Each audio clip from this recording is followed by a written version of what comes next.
सहनाववतु सहनौ भुनक्तु सह वीर्यं करवावहै तेजस्विनावधीतमस्तु मा विद्विषावहै। ओम शांति शांति शांति।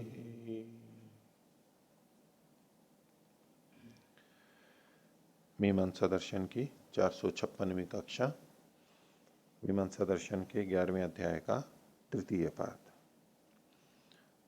अधिकरण संख्या 14, पृष्ठ संख्या 99।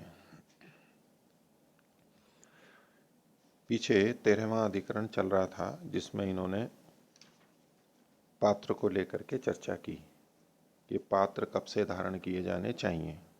तो पात्रों का धारण किया जा सकता है, ये सिद्धांत पक्ष में है, लेकिन उसके बीच में एक चर्चा और चला रहे हैं और फिर इसका समापन करेंगे। पीछे हमने 42वें सूत्र तक देखा था, तो बीच ही में ये इस संबंधित विषय उठा रहे हैं। शीर्षक देखिए, अज्ञाधेय प्रभृति पात्राणाम। ये जो व लिखा हुआ है उसकी जगह य कर दीजिए। अज्ञाधेय प्रभृति पात्राणाम धारण नियमाधिकरण। तो पात्रों को तो धारण करना चाहिए, लेकिन कब से, कौन से कर्म के पात्रों को वहां से धारण करना प्रारंभ करना चाहिए। तो इसमें सिद्धांति का मत है अज्ञाधेय प्रवृत्ति, अज्ञाधान जिस समय करते हैं उस समय जो पात्र हैं तभी से धारण करना चाहिए।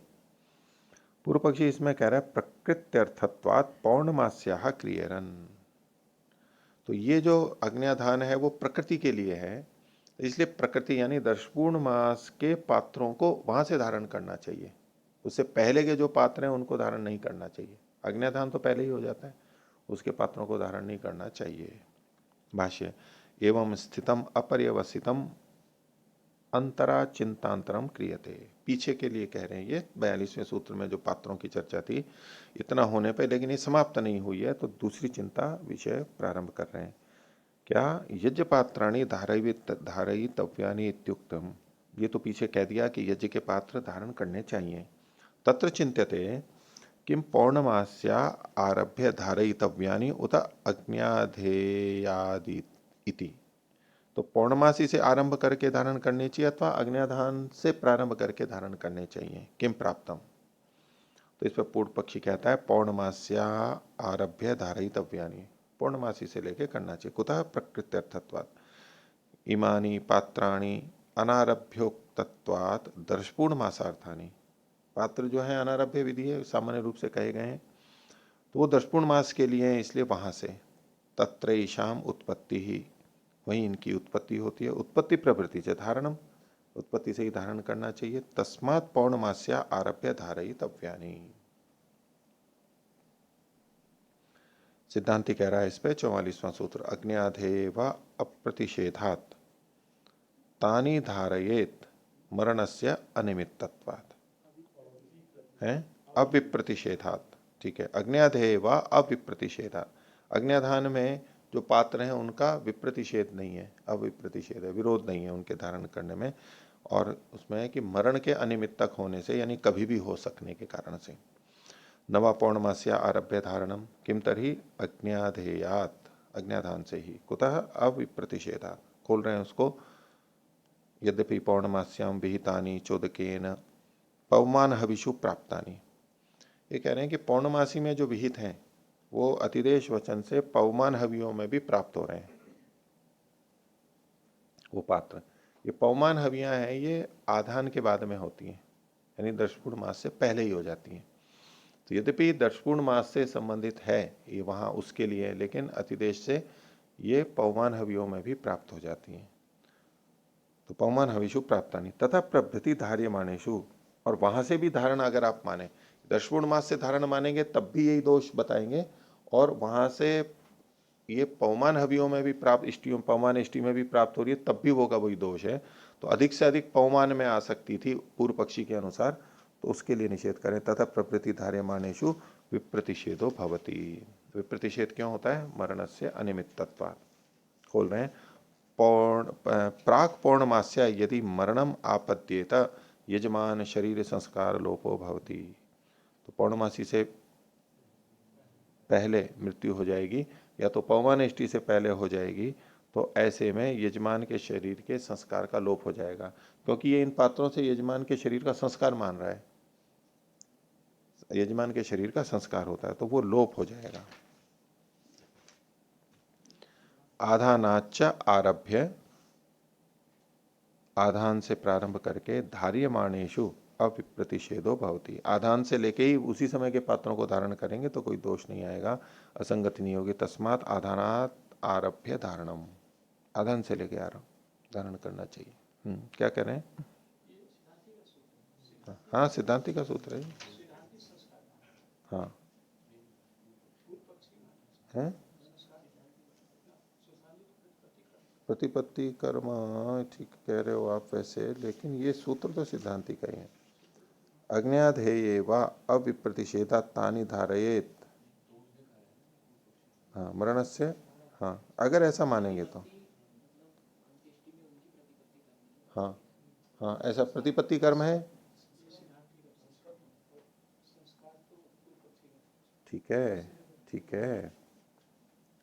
इसमें यदि करके है ना, यद्यपि पौर्णमास्याम विहितानि चोदकेन पौमान हविषु प्राप्तानि तथा प्रभृति धार्यमाणेषु विप्रतिषेधो भवति। यजमान शरीर संस्कार, ये पूर्व पक्षी के मत में भी बोला जा सकता है ना कि आपके मत में संस्कारों का फिर लोप होने लग जाएगा, आप तो संस्कार मानते हो, आप तो संस्कार मानते हो, उसकी तरह से बोला जा सकता है।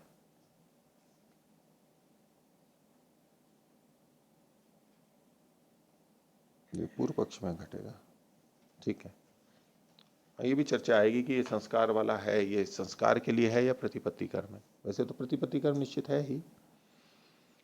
आगे तो ये जो बीच का अधिकरण था ये समाप्त कर दिया इन्होंने, 14वां अधिकरण। अब फिर से 13वें से आ रहे हैं। जो 45वां सूत्र है सिद्धांति का, प्रतिपत्तिर्वा यथा अन्येषाम, ये तो प्रतिपत्ति कर्म है जैसे औरों की होती है। और इसमें अधिकरण 13 लिखा हुआ है, तो पिछला अधिकरण जहाँ स्थिताद उत्तरम है, अब यहाँ पर स्थितम अपर्यवसितम, ये वहां पर कहा, तो स्थिताद उत्तरम उसके बाद में कर रहे हैं। यदुक्तम पात्र अर्थः क्रियते यजमान से संस्कार, ये जो आपने कहा कि पात्रों से जो प्रयोजन सिद्ध किया जाता है यानी यजमान का संस्कार, तन्ना वो ठीक नहीं है। किम तरी प्रतिपत्ति रेशाम पात्राणाम अग्नि नाम च यजमान शरीरे, तो पात्रों की और अग्नि की यजमान के शरीर में ये प्रतिपत्ति कही गई है। कथम? यथा अन्येषाम द्रव्याणाम सोमलिप्तानाम अवभृत गमनम प्रतिपत्ति ही, तो जैसे सोम से लिप्त जो पात्र हैं अवभृत गमन होता है उनका, वहां जाकर के प्रतिपत्ति होती है, ऐसे ही यहाँ पर भी होगी। तद्वत तुल्यो हेतु, उसी के समान ये हेतु है।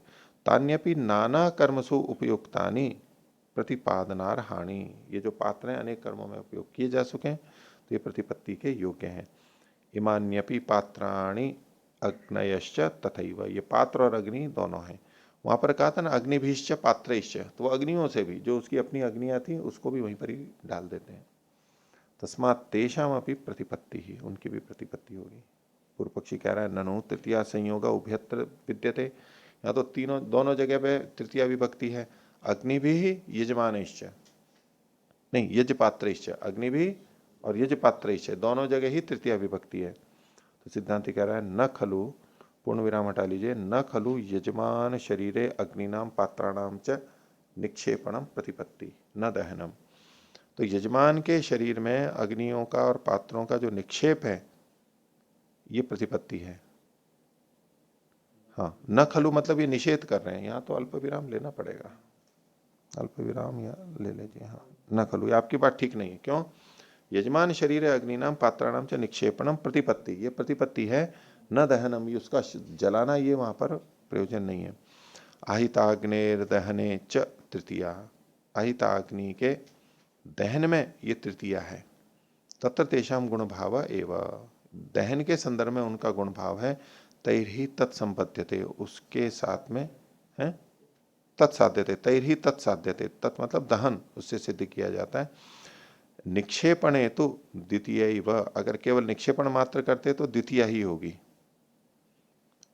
यथा दक्षिणे पाणु जुहुम आसादयती, दक्षिण हाथ में जुहू को पकड़ता है, तो जुहुम आसादयती यानी उपभृत आदि को तो यहां पर ये द्वितीय विभक्ति है। अगर ये पहले भी कहा था सिद्धांति ने भी कि प्रतिपत्ति होती है तो वहां द्वितीय विभक्ति होती है, उसकी प्रधानता होती है द्रव्य की प्रतिपत्ति कर्म में। लेकिन चूंकि यहाँ तृतीय विभक्ति है इसलिए इसकी प्रधानता नहीं। ये जो वचन है यहाँ थोड़ा सा विचारणीय बात है कि यहाँ परोक्ष रूप से इन्होंने उसके संस्कार को, दहन को स्वीकार कर लिया। होना नहीं चाहिए यहाँ पर, या तो वाक्य रचना में कहीं है, क्योंकि पहले जो था ना न खलु, न खलु को अगर हम आगे से जोड़ते हैं तो निषेध हो, न खलु यजमान शरीरे अग्निनाम पात्राणाम च निक्षेपणम प्रतिपत्ति, वहां रखना मात्र प्रतिपत्ति ये नहीं है, और न दहनम, और दहन भी प्रतिपत्ति नहीं है, निक्षेपण भी प्रतिपत्ति नहीं है और दहन भी प्रतिपत्ति नहीं है। अहिताग्नेर दहने च तृतीया,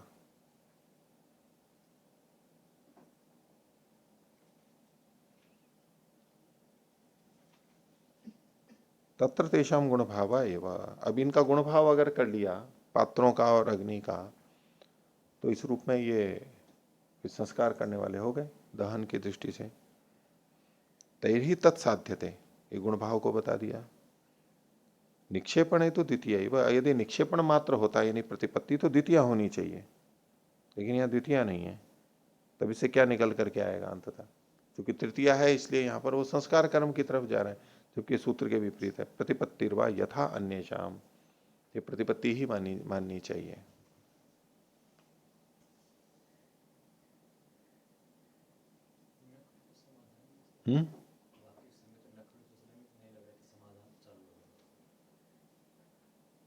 समाधान प्रारंभ नहीं हुआ। देखो पूर्व पक्षी का यह था ननु तृतीया संयोग उभयत्र विद्यते, पूर्व पक्षी को ही माने आगे। अच्छा, ननु तृतीया संयोग उभयत्र दृश्य विद्यते न खलु यजमान शरीरे अग्निनाम पात्राणाम च निक्षेपणम प्रतिपत्ति न दहनम।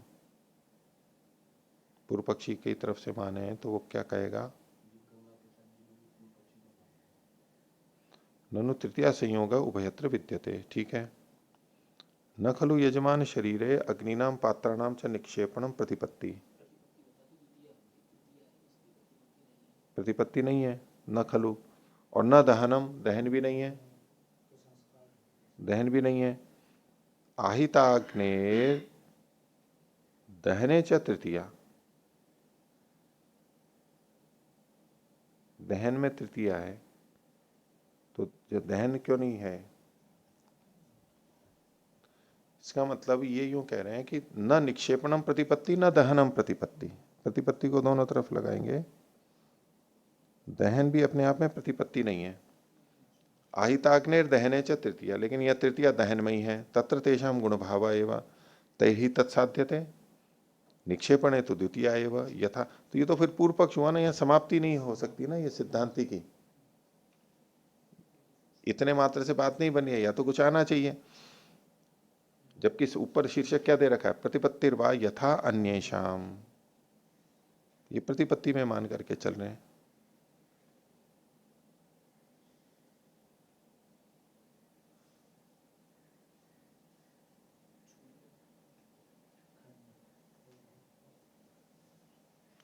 है या तो इसको देखना पड़ेगा, या तो क्योंकि ननु तृतीया संयोग उपपद्यते, आप इसको ठीक है पूरे पूर्व पक्षी का मान सकते हैं, अंत तक लग सकती है संगति। तो मैंने इसलिए यहां पर न खलु से यहां सिद्धांति को मान करके प्रयास किया, लेकिन प्रश्न तो फिर भी रह गया। पूर्व पक्षी ऐसा माने, अब देखो मान लो इसी को हम सिद्धांति का न खल ननु तृतीया संयोग उभयत्र विद्यते, ये तो गंगा प्रसाद जी ने यहाँ पर पूर्व पक्षी को माना है, तो अंत कैसे किया है उन्होंने।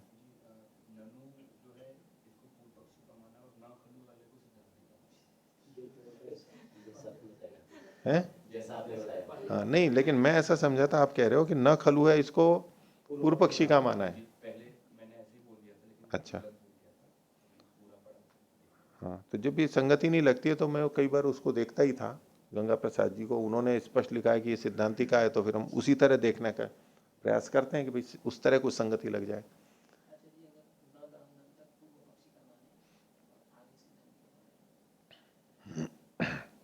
नहीं तो भी अगर माने आहिताग्नेर दहने च तृतीया, आहिताग्नि के दहन में यहां पर तृतीया है तृतीया है किसमें, ये जिपात्र ये तृतीया है। और तत्र तेषाम गुण भावा एवं, तो दहन में तत्र का मतलब दहन आएगा, दहने तेषाम गुण भावा एवं। अब गुण भाव कर दिया इसको, तो ये तो उसके लिए हो गया ना, दहन के लिए, तो ये तो संस्कारार्थ हो गया, ये प्रतिपत्ति कर्म के रूप में नहीं आएगा। नहीं, दहन के विषय में, दहने तेषाम, दहन मतलब शरीर के जलने में, शरीर के जल में इनका गुण भाव है, अग्नि भी उसमें काम कर रही है गुण भाव के रूप में, और पात्र भी काम कर रहे हैं, काष्ठ के हैं। तत्र तेषाम गुण भाव एव, और फिर देखो आगे, तैरही तत्साध्य थे, इनके द्वारा उसको सिद्ध किया जा रहा है। हाँ, अब ये सब पूर्व पक्षी की ही तो भाषा है, उस दृष्टि से तो निक्षेपण है तो द्वितीय है वह। अगर आप निक्षेपण मात्र मानते हो, निक्षेपण प्रतिपत्ति कर्मों माना जा सकता है, केवल निक्षेपण, तो उसमें तो फिर द्वितीय ही होनी चाहिए जैसे यहां पर है। अब या तो इसके बाद में कुछ होना चाहिए।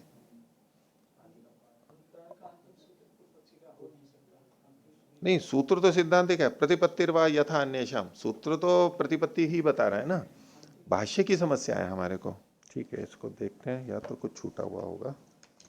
आगे देखिए 15वां अधिकरण, वाजपेय सर्वसोमोत्तरम प्राजापत्यांग प्रचाराधिकरणम। तो वाजपेयी में सब सोमों के बाद में, अनेक सोम है तो सब सोम के बाद में प्राजापत्य अंग का प्रचार, प्राजापत्य पशु के अंग का प्रचार, प्राजापत्य अंग के प्रचार का अधिकरण है। इसमें सब सोमों के बाद में, ये निष्कर्ष है सिद्धांति का। कुछ और पक्ष हैं वो पूर्व पक्षी के आगे आएंगे। तो 46वां सूत्र है सिद्धांति का, विपरीत अल्पविराम में लीजिए, प्रारंभ में उपरिष्टात सोमानाम प्राजापत्यश्चरंती इति, इसको ये वचन का उद्धरण किया, उद्धृत किया, इति सर्वेशम अविशेषात अल्पविराम, यहाँ कोई विशेष रूप से तो कहा नहीं गया।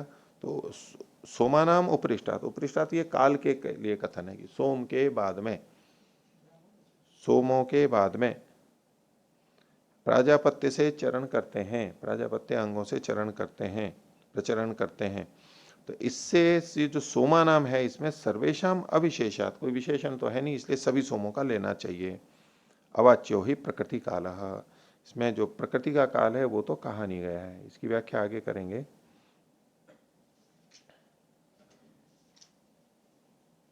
वाक्य के द्वारा प्रकृति काल नहीं कहा जा रहा है, कहना भी आवश्यक नहीं है प्रकृति का काल, वो तो अतिदेश वचन से वैसे ही प्राप्त हो जाएगा, उसके लिए ये कथन नहीं मान सकते, ऐसा कह रहा है। भाष्य देखिए, वाजपेयी प्राजापत्यान पशुन प्रकृति श्रूयते, प्राजापत्य पशुओं के प्रकरण में ये कहा गया है। विपरीत अल्पविराम में उपरिष्टात् सोमानाम प्राजापत्यश्चरन्ति थी, वही वाक्य है।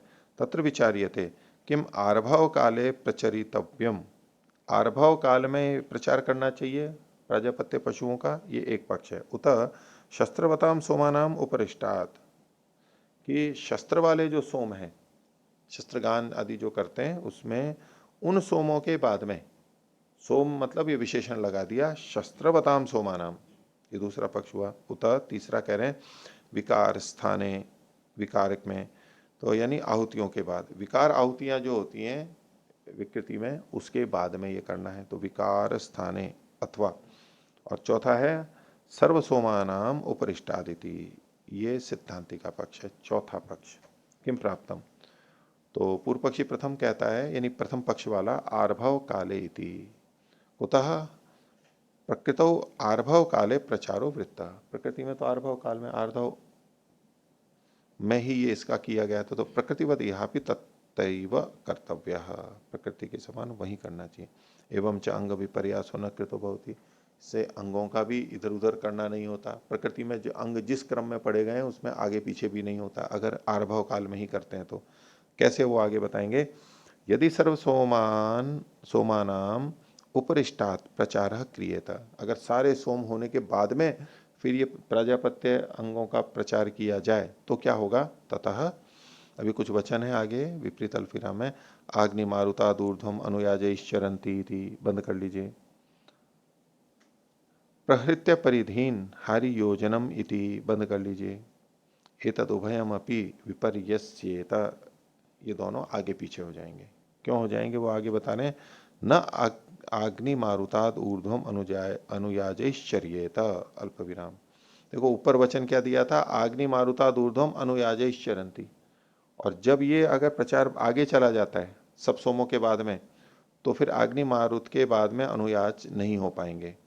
इसलिए इन्होंने कहा न अग्नि मारुताद ऊर्ध्वम अनुयाजैश्चर्येता, जो वचन कह रहा है वो नहीं हो पाएगा, आप बहुत आगे चला जाएगा। दूसरा, हुत्वा च हरि योजनम परिधया प्रह्रियेरन, ये भी अनिष्ट हो जाएगा कि हरि योजन का को होम करके फिर परिधियों का प्रहार होगा, परिधियों का प्रहरण होगा, ये भी अनिष्ट होगा। क्यों? क्योंकि ऊपर वचन लिया हुआ था प्रहृत्य परिधीन हरि योजनमिति, परिधियों का प्रहार करके फिर हरि योजन, ये हवियां हैं कुछ, वो दी जाती, आहुतियां हैं, ये दी जाती हैं।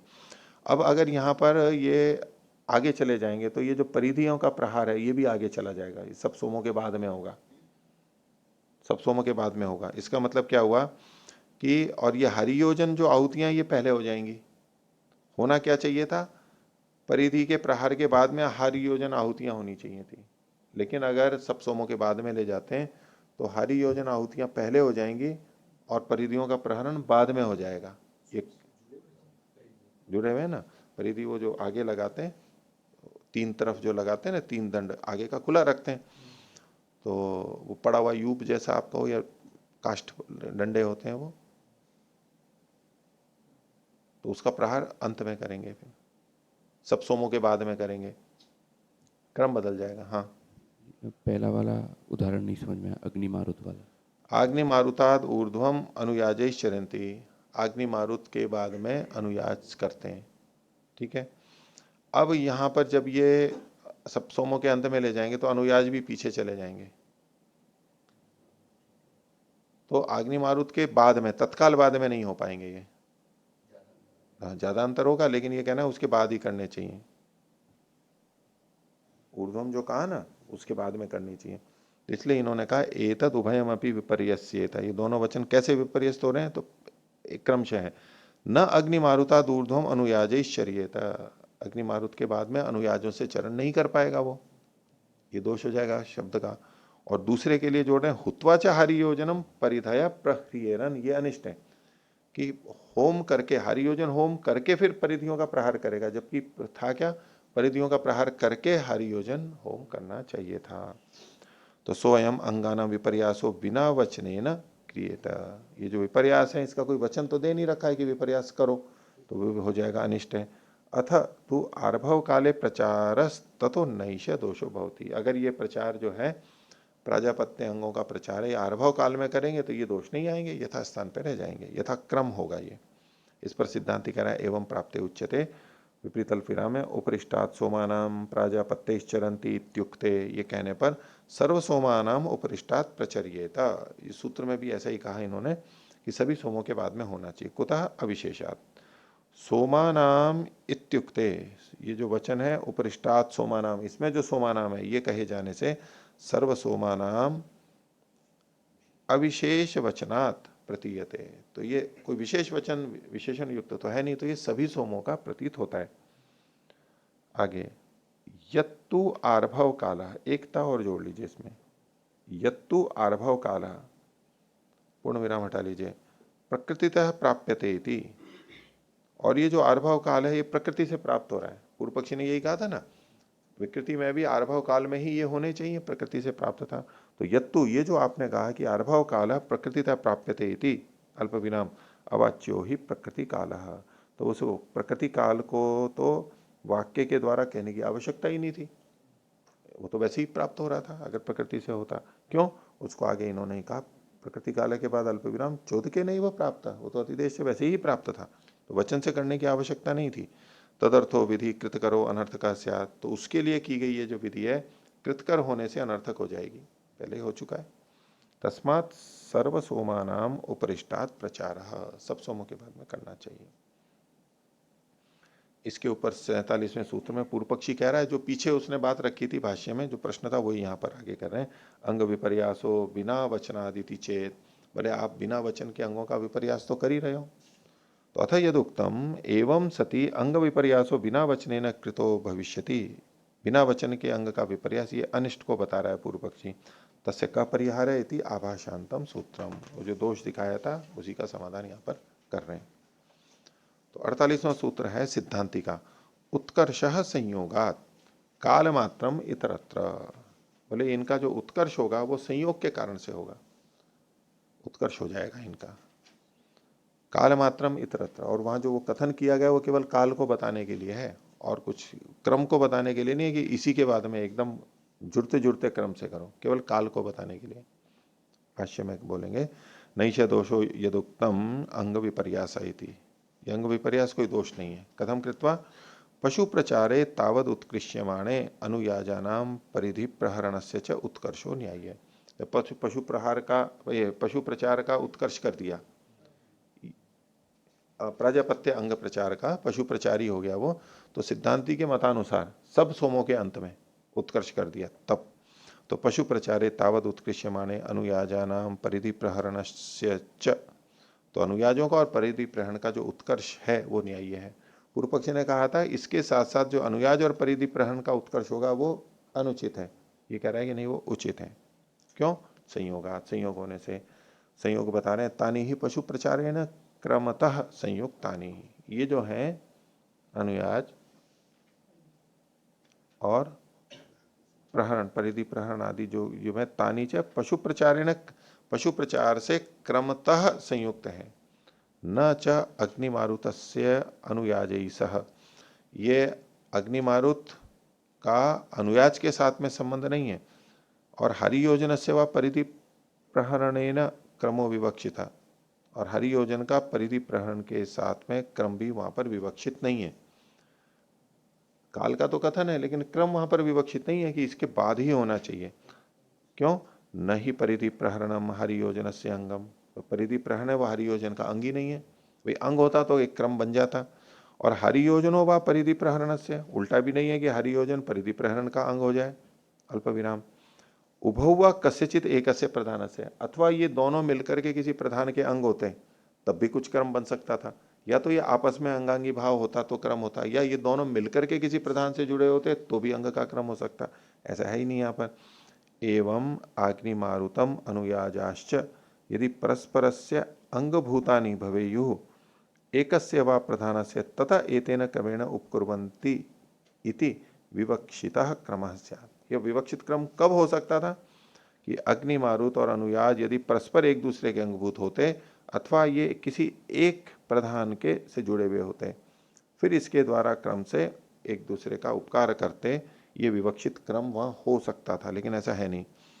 किंतु अतः पुनः पशु अंगम अनुयाजा, ये जो अनुयाज है ये तो पशु के अंग है। अग्निमारुतम सोमस्य, अग्निमारुत है वो सोम का अंग है, इसलिए तथा परिधि प्रहरणम, ये तो पहले उदाहरण में है कि अनुयाज है ये पशु के अंग है और अग्निमारुत है वो सोम का है, तो अनुयाज तो वहां पर चले जाते हैं आगे, लेकिन अग्निमारुत नहीं जाएगा क्योंकि आगे सोम नहीं है, वहीं रुक जाता है। तथा परिधि प्रहरणम पशुरंगम हरि योजना सोमेज्या, हरि योजन है वो सोम की इज्जा है और परिधि प्रहरण पशुओं का अंग है, इसलिए तेषाम क्रमो निष्प्रयोजन, आपस में जुड़े हुए नहीं है, किसी प्रधान से अलग अलग है तो क्रम की कोई बात नहीं है। तस्मात् अविवक्षित, क्रम कोई अविवक्षित, वो तो आगे जाएंगे, जो जाएंगे जो यहाँ रहने वो रह जाएंगे। तो फिर ये कथन क्या है? ये जो दो वचन बना करके दिए हैं इन्होंने, तो इसका मतलब क्या है कि आग्नि मारुताद ऊर्ध्वम अनुयाजैश्चरन्ति, एक तो ऊर्ध्व शब्द और प्रहृत्य परिधीन, प्रहृत्य एक ल्यप है, तो उसको ये जो संबंध किस लिए है? तो उसका उत्तर है काल मात्रम इतरत्र। आगे खोल रहे हैं इसी को, आग्नि मारुताद ऊर्ध्वम अनुयाजैश्चरन्ति इति प्रहृत्य परिधीन जुहोति हरि योजनम इति, ये जो दोनों वचन दे दिए अलग अलग विपरीत अल्पविराम में ले लीजिए।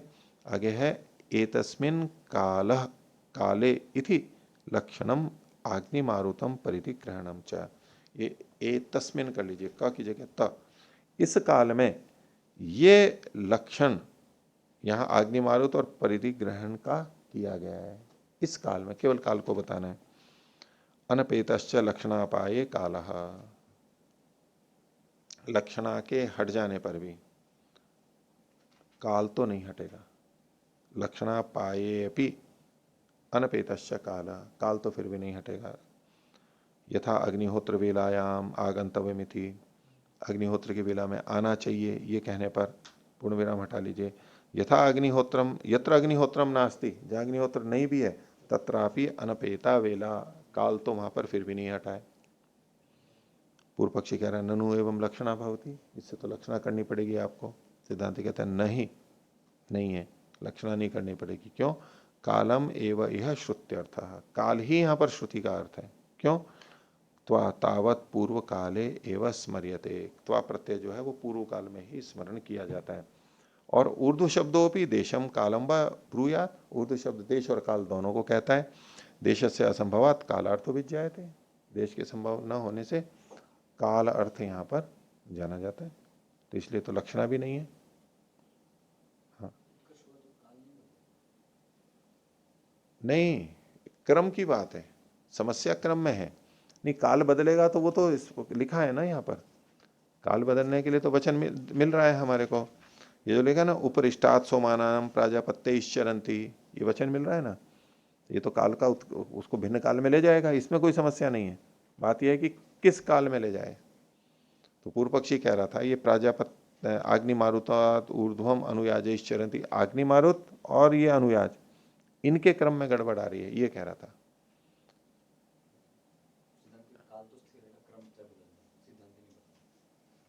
नहीं, काल भी बदलेगा ना इन वचनों में।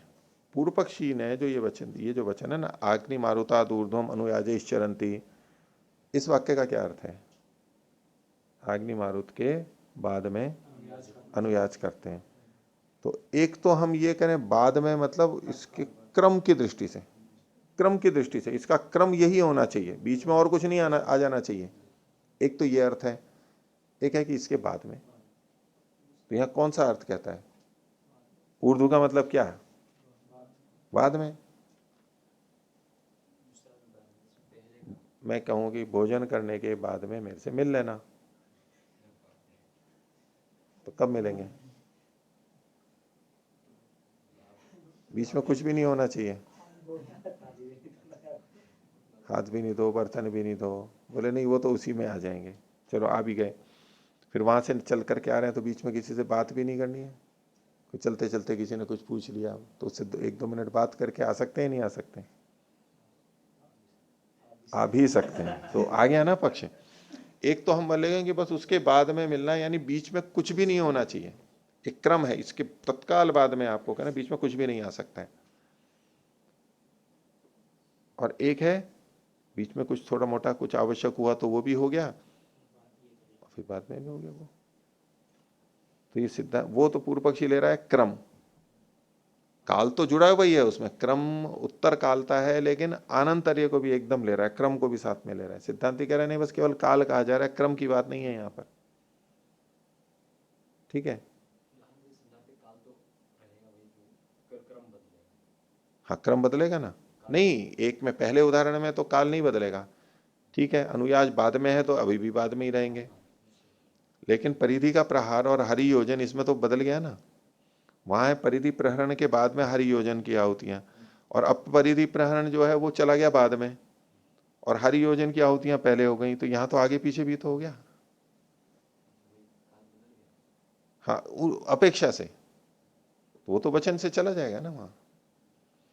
ये कहना चाहते हैं पूर्व पक्षी ने कहा केवल क्रम के, कि यहां पर हाँ, तो काल तो इतना तो बदल ही रहा है ना वहां पर वचन के आधार पर। आगे 49वां सूत्र, प्रकृति काला सत्य है, इसमें 2 अवग्रह लगा लीजिए यहां, प्रकृति काल आसत्य है, निकटता। शस्त्रवताम इति चेत, पीछे जो दूसरा पक्ष था कि जो सोम शस्त्र वाले हैं उनके बाद में कर लें, सबके नहीं, शस्त्र वालों के बाद में। तो प्रकृति काला आसत्य, आसक्ति के कारण, निकटता के कारण वो प्रकृति काल वाला ही होगा। अगर हम शस्त्रवत करेंगे तो शस्त्रवताम, शस्त्र वालों का करेंगे तो यथा समय हो सकता है, ये जो विपर्यास की बात दोष है वो हट नहीं आएगा। इति चेत पश्यसी, ये पूर्व पक्षी द्वितीय का मानेगा सूत्र। इति चेत पश्यसी सर्व सोमानाम उपरिष्टात प्रचारयति, ये जो सिद्धांति का पक्ष था, तो नहीं तद युक्तम, ये ठीक नहीं है। शस्त्रवताम सोमानाम उपरिष्टात प्रचारो युक्त, शस्त्र वालों का तो सोमों का वो सब ले लेंगे। कुतः प्रकृति काला सत्य है, प्रकृति के काल के निकटता होने से। एवं इसी को खोल रहे हैं, एवं प्राकृतस्य कालस्य आसक्तौ कृतः प्रचारो भविष्यति। ऐसा करने पे क्या होगा, जो प्राकृत काल है उसके निकट ही ये प्रचार किया गया होगा, और अंग विपर्यासश्च अकस्मात न कृतो भविष्यति। और ये जो अंगों का विपर्यास है वो अकस्मात मतलब अकारण, बिना कारण नहीं होगा। ये जो अंग का विपर्यास था सिद्धांति के मत में, पूर्व पक्षी प्रथम दोष भी दिखा रहा था कि अंग का विपर्यास होगा, तो ये भी दूसरा कह रहा है कि देखो ये अकारण अंग विपर्यास भी नहीं होगा, यहीं पर ही हो जाएगा, मतलब ठीक होगा। तो सिद्धांत कह रहा है अथ कथमो असौ काल, बोले इस काल कौन सा है जहां ये करेंगे, तो वो कहता है पूर्व पक्षी तारतीय सवनिकस्य वैश्वदेवस्य यदूर्ध्वम, तृतीय सवन के मैं वैश्वदेव से बाद का ये समय होगा। तो इसका उत्तर सिद्धांति दे रहा है 50वें सूत्र में, न अल्प विराम श्रुति प्रतिषेध आदि। आपका कथन ठीक नहीं है क्योंकि इससे श्रुति का प्रतिषेध हो रहा है। कैसे, एवं सती विपरीत अल्प विराम में लीजिए, उपरिष्टात सोमानाम बंद कर लीजिए, इति अविशेष श्रुति प्रतिषिध्यते। उपरिष्टात सोमानाम, सोमों के बाद में, तो यहां पर सोम जो है वो अविशिष्ट है, ये श्रुति बाधित हो रही है कि केशांचित सोमानाम अधस्तादयम प्रचार स्यात्, कि यदि कुछ ही सोमों के बाद में ये प्रचार हो जाए तो ये अनिष्ट होगा। न च आसत्या प्राकृता कालो लभ्यते, आसक्ति मात्र से प्राकृत काल यहाँ पर गृहित नहीं होता है, निकट है इतने मात्र से नहीं। ये वचन है उपरिष्टात सोमानाम, तो सभी का ग्रहण होगा। 51वां सूत्र पूर्व पक्षी तृतीय वाला है, ये कह रहा है विकार स्थाने इति चेत, भाष्य इति चेत पश्यसि शस्त्रवताम उपरि प्रचारो युक्ता इति, दूसरे पक्ष को कह रहा है विकार स्थाने भवतु, विकार की जगह पे होगा, जहां विकार प्राप्त है वहीं वहीं पर। सिद्धांत कह रहा है कतमत पुनर्विकार स्थानम, ये विकार का स्थान कौन सा है, तो पूर्व पक्षी तृतीय कहता है उक्त्याद्याः संस्था अग्निष्टोम संस्थाया विकारा इति। उक्त आदि जो संस्थाएं हैं वो अग्निष्टोम संस्था की विकार है, ये विकार के स्थान को बता रहे हैं। तासाम यत स्थानम अग्निष्टोम प्रचाराद ऊर्ध्वम तत्र प्रचारो भवति, उनका जो स्थान है अग्निष्टोम के प्रचार के आगे, वहां पर ये हो जाए। तथा ऊर्ध्वम सर्वेशम आगंतूनाम प्रचाराणाम स्थानम, तो उसी के बाद में सभी जो आगंतुक है उन आगंतुक प्रचारों का स्थान सबका वहीं पर ही है। अयम अपि च आगंतु, ये जो हम लेके आए ये भी आगंतुक है, दूसरी जगह से लाके यहाँ किया गया है, तस्मात् अयम अपि तत्रैव भवति, विकार स्थान में ही ये भी होगा। इसका उत्तर 52वें सूत्र में सिद्धांति दे रहा है न चोदना पृथक्त्वात्, न निषेध कर दिया अल्प विराम, चोदना यानी कर्म के अपृथक होने से, वही कर्म है, नहीं तदेवम कस्मात चोदना पृथक्त्वात्, कर्म पृथक्त्वात् इत्यर्थः। तो चोदना के लिए कर्म शब्द यहां पर रख करके अर्थ कर लेंगे, कर्म पृथक्त्वात्। पृथक एते कर्मणि यच्च सौमिकम यच्च पाशुकम, सौमिक कर्म अलग है, पाशुक कर्म अलग है। सौमिकानाम प्रचाराणाम एतत् स्थानम अल्प विराम न पाशुकानाम, ये जो प्रचार स्थान है ये सौमिकों का है, पशुओं का नहीं है। तस्मात् एतस्य वचनात् सर्व सोमानाम, संशोधित कर लीजिए, स के ऊपर अनुस्वार हटा लीजिए, व के ऊपर रेफ कर लीजिए और सा को सो कर लीजिए। वचनात् सर्व सोमानाम उपरिष्टात स्थानम, इसलिए इनका सब सोमों के बाद में ही स्थान है। अगला अधिकरण 16वां, आग्नि मारुताद ऊर्ध्वम अनुयाजोत्कर्षेण उत्कृष्यमाणे सूक्तवाके सवनीय पुरोडाश देवता पदानाम अपि उत्कर्षाधिकरणम। पिछले से जुड़ करके है ये, पीछे क्या था, अग्नि मारुताद ऊर्ध्वम अनुयाजोत्कर्षेण, अग्नि मारुत से ऊपर जो अनुयाज है उसका उत्कर्ष कर लिया था, मतलब सब सोमों के अंत में गया, तो उसके उत्कर्ष से उत्कर्षे उत्कृष्यमाणे, अनुयाजोत्कर्षे, अनुयाज के उत्कर्ष होने पर उत्कृष्यमाणे सुक्तवाक है, सुक्तवाक भी वहां पर अनुकृष्ट हो रहा है, उठ करके वो भी आगे जा रहा है, तो उसके सवनीय पुरोडाश देवता पदानाम अपनी उत्कर्षात, तो जो सवनीय पुरोडाश देवता पद हैं उनके भी उत्कर्ष का अधिकरण है। सुक्तवाक उत्कर्ष को प्राप्त होगा तो सवनीय पुरोडाश और देवता का भी उत्कर्ष होगा। पूर्व पक्षी कह रहा है कि इनका उत्कर्ष नहीं होना चाहिए। 53वां सूत्र पूर्व पक्षी का, उत्कर्षे सूक्तवाकस्य न सोमदेवतानाम उत्कर्षः अल्प विराम पशु अनंगत्वात् पश्वनंगत्वात् अल्प विराम यथा निष्कर्षे अनन्वयः। में सुक्तवाक से उत्कर्ष, सुक्तवाक का उत्कर्ष होने पर न सोम देवता नाम उत्कर्ष, सोम से संबंधित जो देवता है उनका उत्कर्ष नहीं करना चाहिए। पशु अनंगत्वात, क्योंकि ये देवता उस पशु के अंग नहीं है, सोम के थे तो यहां थे, अब वो तो उत्कर्ष होके पशु में चला गया तो ये देवता वहां उठ करके नहीं जाएंगे। यथा निष्कर्षे अनन्वय, निष्कर्ष का वहां पर एक उदाहरण देंगे, पूर्णमासी और अमावस्या वाला, तो उसमें भी जैसे अनन्वय होता है, वो देवता वहां पर नहीं जाते हैं, कर्म तो चला जाता है, देवता नहीं जाते हैं वहां पर। भाष्य अनुयाजा उत्कृष्यमाणा सुक्तवाकम अपि उत्कर्षंती, अनुयाज जब उत्कर्ष को प्राप्त होंगे तो सुक्तवाकों को भी ले जाएंगे, सुक्तवाक को भी ले जाएंगे। तत्र सवनीयानाम पुरोडाशा नाम देवता संकीर्तनते, तो जो सवनीय पुरोडाश है उसके देवता वहां पर कहे गए हैं। उसको आगे देखिए विपरीत अल्पविराम में, वृज्यन इंद्राय हरिवते धाना पूषणवते, का की जगह क कर लीजिए, आ की मात्रा हटा लीजिए, करम्भम इत्यारभ्य, हरिवते धाना ये पूर्ण विराम अल्प विराम हो गया, पूषणवते करम्भम बंद कर लीजिए यहां पर, वृज्यन इंद्राय हरिवते धाना पूषणवते करम्भम बंद कर लीजिए, इत्यारभ्य यहां से लेकर के, तो तासाम उत्कर्ष न इति संदेह, इन देवताओं का उत्कर्ष होगा या नहीं होगा ये संदेह है। किम प्राप्तम, पूर्व पक्षी कह रहा है उत्कर्षे सुक्तवाक से न सवनीय देवता नाम उत्कर्ष, तो सुक्तवाक का उत्कर्ष करेंगे तो सवनीय देवताओं का उत्कर्ष नहीं होगा। कुतः पश्वनंगत्वात्, पशु का अनंग होने से ये देवता। खोल रहे हैं आगे, अनुयाजा पशो अंगम उत्कृष्यमाणा पश्वंगम एवं उत्कृष्टुम अर्हंति न सोमांगम, तो अनुयाज जब उत्कर्ष को प्राप्त होते हैं तो पशु के अंगों का ही उत्कर्ष करेंगे। अनुयाजा उत्कृष्यमाना पशो और अंगम, पशु का अंग होते हुए जब उत्कृष्ट हो रहे हैं तो पश्वंगम एवं उत्कृष्टम अर्हंति, पशुअंग का ही उत्कर्ष कर सकते हैं, न कि सोम के अंग का। सोमांगम च सवनीय देवता, ये जो सवनीय देवता है ये सोम के अंग है। तस्मात् तासाम अनुत्कर्ष, ये देवता नहीं जाएंगे आगे। यथा निष्कर्षे अनन्वय, निष्कर्ष में जैसे अनन्वय होता है, सूत्र का अंश है, खोल रहे हैं आगे। यथा पौर्णमास्याम सुक्तवाक से प्रयोगे, पूर्णमासी में सुक्तवाक का प्रयोग करना है। पूर्णमासी देवता नाम निष्कर्षे, तो पूर्णमासी के देवताओं के साथ अमावास्या देवता नाम अनन्वय, अमावस्या के देवताओं का अन्वय नहीं होगा। यानी सुक्तवाक दोनों का समान है, पूर्णमासी और अमावस्या का, तो सुक्तवाक जब पूर्णमासी में आएगा तो अमावस्या के देवता पूर्णमासी में नहीं आएंगे। इसी तरह से पलट के भी है, इतरत्र च इतरासाम, और पूर्णमासी से सुक्तवाक अमावस्या में जाएगा तो पूर्णमासी के देवता अमावस्या में नहीं जाएंगे। तत्कस्य है तो कारण क्या है, इतरे तरस्य अनंगत्वात्, एक दूसरे के अंग न होने से।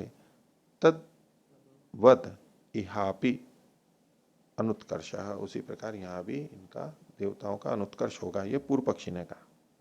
सिद्धांति कहता है 54वां सूत्र, वाक्य संयोगाद व उत्कर्ष अल्प विराम समान तंत्रत्वाद अर्थलोपाद अनन्वय, तो वाक्य का संयोग होने से यहां पर उत्कर्ष होगा, यानी वचन प्रमाण है इसलिए उत्कर्ष हो जाएगा। और समान तंत्रत्वाद, समान तंत्र होने से, समान कार्य होने से, अर्थलोपाद, और अगर वो नहीं करेंगे तो अर्थ का लोप हो जाएगा, इसलिए अनन्वय है। जो पीछे अमावस्या और पूर्णमासी में अनन्वय कहा था, तो कहीं तो समान तंत्र है, यानी दर्श और पूर्णमासी समान तंत्र है, एक साथ कहे जाते हैं, और अर्थ का लोप भी हो जाएगा। अगर आप वो देवता यहाँ पर लेके आएंगे तो प्रयोजन ही नहीं है, इसलिए वहां तो अनन्वय ठीक है। अथवा उत्कर्ष एवं न्याय्य, उत्कर्ष होना चाहिए। कुतः वाक्य संयोगा, वाक्य का कथन है, सुक्त वाक्य एक देश भूतानी सौमिक देवता संकीर्तनानी, तो सुक्त वाक के एक देश भूत हैं, ये जो सौमिक देवता का संकीर्तन है ये सुक्त वाक का ही एक देश है, उसका अंग है। वही वचन आगे दिए विपरीत अल्पविराम में, विज्जन इंद्राय हरिवते धाना पूषणवते करम्भम सरस्वतीवते परिवापम, बंद कर लीजिए, एक वचन तो ये हो गया। आगे कहते हैं अयम यजमान इति संबध्यते, अयम यजमान है विपरीत अल्पविराम में लीजिए, अयम यजमान पीछे से आ रहा है, अनुषंग होगा, ये संबद्ध हो जाएगा, इति संबध्यते। तानी एतानी सुक्त वाक्य मध्य उच्यमानानि, एक पंक्ति छूट गई है, हाँ हाँ, तो ये तथा, ये तीसरा है, इसको भी विपरीत अल्पविराम में लीजिए। इंद्राय हरिवते धाना भी पूषणवते करम्भेण सरस्वतीवते परिवापेण, बंद कर लीजिए। आगे फिर एक वचन प्रारंभ हो रहा है, विपरीत अल्पविराम में लीजिए, सुपस्था अद्य देवो, सुपस्था अद्य देवो वनस्पति ही अभवदिति, बंद कर लीजिए, संपद्यते।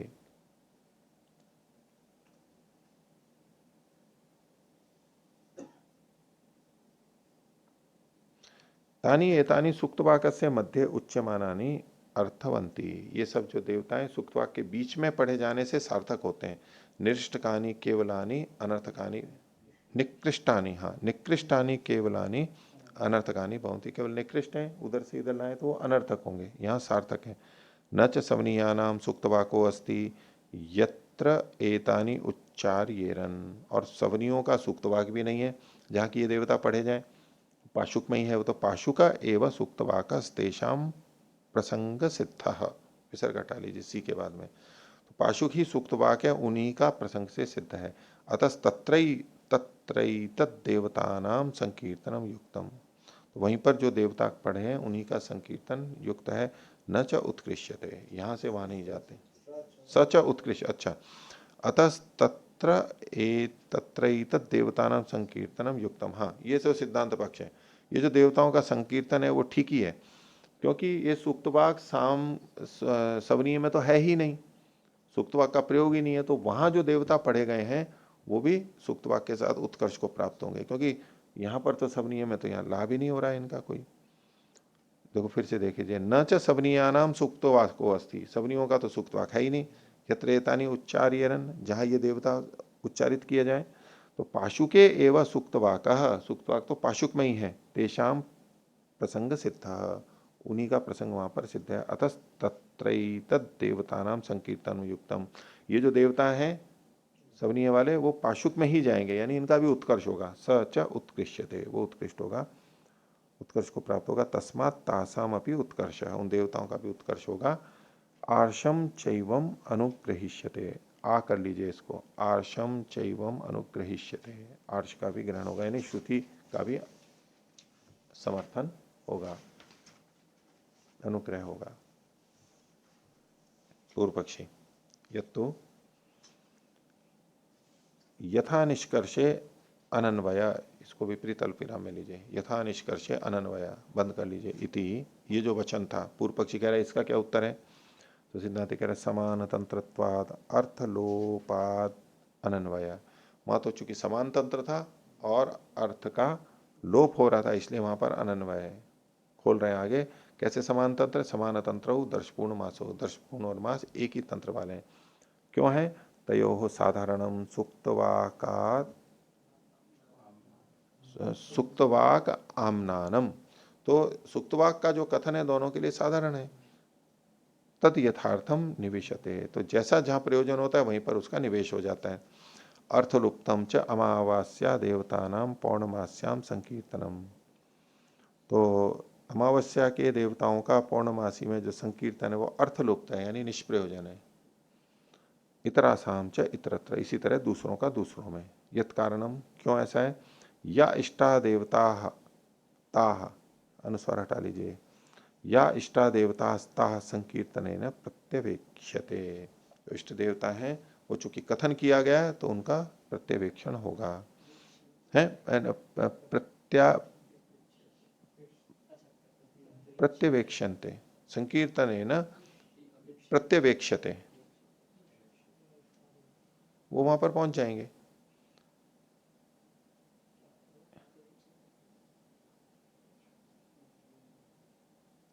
संकीर्तन कथन के कारण वो देखे जा रहे हैं वहां पर इष्ट देवता, या इष्टा देवता संकीर्तन प्रत्यवेक्षते। आगे, इयम अपि इष्टा न कदाचित अंतरिता इति, इयम अपि अपिष्ट इष्टा देवता, ये देवता भी यहां पर इष्ट है, इष्ट का मतलब है न काचित अंतरिता, इसमें किसी से बाधक नहीं है। ये जो पीछे वाली पंक्ति ने, जो इष्ट देवता है वो संकीर्तन के कारण वहां पर देखे जाते हैं, जहां नहीं कहे गए हैं, क्योंकि इसका जो वचन है वचन के कारण वहां पर देखे जाते हैं, यानी वहां पर मिलते हैं। या इष्टा देवता नहीं, एक वचन ही है, इसको एक वचन लें। अच्छा, ताहा है यहां पर, प्रत्यवेक्षते अन्य ही, प्रत्यवेक्षन्ते आना चाहिए फिर है,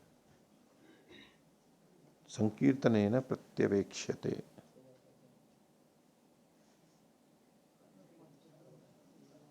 हम्म,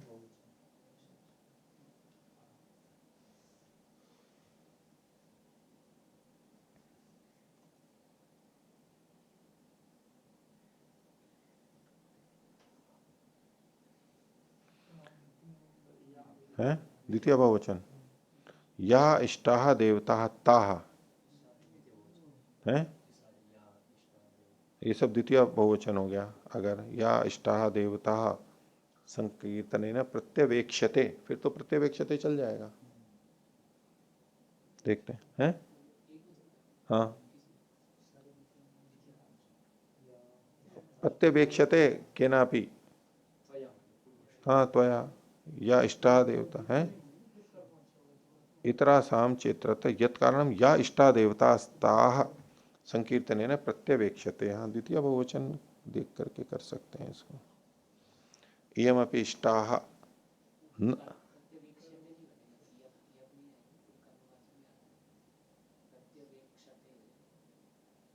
संकीर्तन न प्रत्यवेक्षते।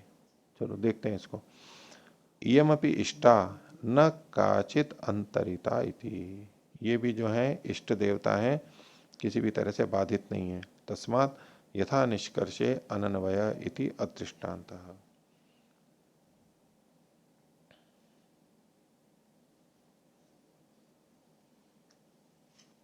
तो ये जो अनन्वय वाली बात थी, ये यहाँ पर ठीक नहीं लगेगी, यहाँ तो एक दूसरी जगह जाएंगे ही, इतना ही रखते हैं। तो ये तीसरा पाद समाप्त हुआ, 11वें अध्याय का तृतीय पाद समाप्त हुआ। प्रणव।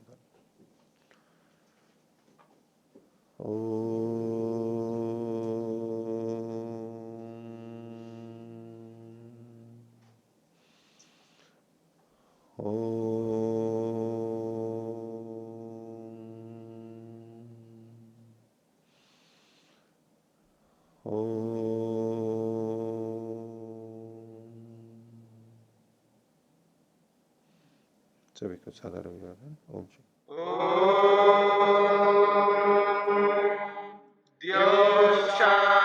शांतिरंतरिक्षम शांति पृथिवी शांतिरापः शांतिरोषधयः शांति वनस्पतयः शांतिर्विश्वे देवा शांतिर्ब्रह्म शांति सर्वं शांति शांतिरेव शांति क्षमा शांतिरेधि। ओम शांति शांति शांति।